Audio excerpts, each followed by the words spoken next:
Tuesday. It's time for some tea with T on this Talk Therapy Tuesday. I'm Tanya McLean-Nicholas, licensed marriage family therapist and owner of Renewed Hope Counseling.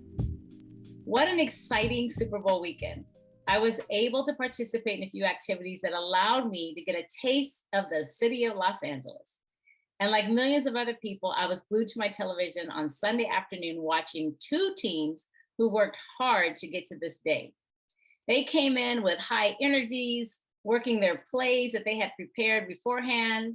Well, some of those plays they should have probably stopped doing over and over again because they weren't working, but that's neither here nor there. They pushed past obstacles and even the pain on the field. And at one point, I did ask myself which team really came to play. But nonetheless, you watch one team regain their focus and at the end, take the win.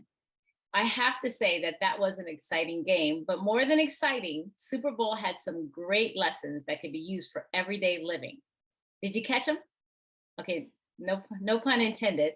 So today's topic is life lessons from the Super Bowl. Are you playing to win? So go ahead and grab your tea or your coffee, whichever you prefer, and let's dig in. Not every team makes it to the Super Bowl. And as a matter of fact, there are over 30 NFL teams that are fighting to get the invite. And okay, I'm not going to pretend that I know how many NFL teams there were because I had to literally look it up to figure it out. But the point is, in order to make it, you have to have a season of wins, and not just one win, but more wins than losses. And once winning their season, they still have to take the necessary steps to prepare for the big win, the Super Bowl win. So the first lesson from the Super Bowl is the power of preparation. To play the sport of football, you have to be prepared. These players know that the success of their games is dependent on their preparation. There's conditioning of their body so they don't get hurt, and even mental preparation that needs to take place prior to every game. Also, they have to study the opposition, which is a really good idea. There's no difference in the game of life. This game can be just as tough and as tiring as the game of football. In life, we literally condition our bodies through physical exercise. We eat healthy. We try to get enough rest. Taking care of your mental health by building resilience through changing the narrative of our life stories. And this just means literally finding the positive and the negative. Facing your fears, practicing self-compassion, and increasing our ability to meditate and to think. You've all probably heard someone say before when they take on new challenges, I have to get my mind right before I do that. Well, that literally just means getting my mind in the right space so that I can get through it. You can do this by keeping stress low and life enjoyment high. Another lesson is anything is possible.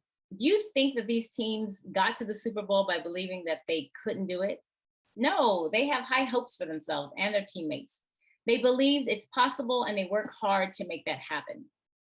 Many of the players stated in their interviews after the game I was watching that making it to the Super Bowl has been their biggest dream since they were young. I heard another player talk about making a promise to their kid that their daddy was going to win the Super Bowl one day. This is what you call setting goals and implementing strategies to get there. Goals are important because they give you something to work towards. They guide your focus. They help you keep up your momentum in life. They give you the sense of mastery and pride, which positively impacts your self-esteem. And most importantly, it improves your mental health.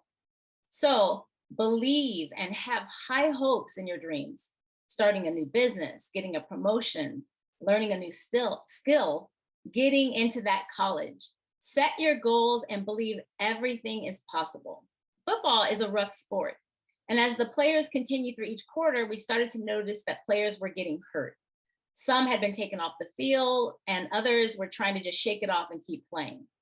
Well, life is filled with the same risk and the threats of injury, threats to your physical well-being and your emotional safety. At some point, you can expect you're gonna get hurt. However, you can't let the pain stop you from doing what you need to do and being who you were designed to be. You must fulfill your purpose and your destiny. A valuable lesson is to keep pushing past obstacles, hurdles, and pain. And finally, I know you hear this all the time, but it is true every single time. Defense wins the championships. It was the defense last Sunday that kept that team from scoring. They sacked that quarterback so many times and they turned over the ball, preventing the opposition from scoring. In life, you must have a strong defensive line to protect against those things that are trying to wreak havoc in your life or score in your life. We call these things protective factors. Protective factors are things that contribute to good mental health and allows you to be resilient in the face of challenges. Of course, there's some protective factors that you cannot control, like a kid choosing to live in a certain neighborhood. That's not within his control. But there are many things that are in your control. And by focusing on strengthening the different protective factors that you can control, you improve your ability to cope with life challenges, like building strong support systems, finding healthy coping skills like exercise, or improving your self-esteem by discovering your strengths and finding personal value. You can even participate in meaningful involvement like volunteering, changing your stinking thinking, and letting go of worry. I like to believe that we can find lessons in all kinds of things, from a Super Bowl game to a walk in the park. The next time you turn on a game or even go through your day, ask yourself, what can I learn from this experience? And how can this information bring value to my life? What is my takeaway? Well, that's it for today. I hope that you enjoyed your tea with T on this Talk Therapy Tuesday. I'm Tanya McLean Nicholas, and I hope that you have a great day.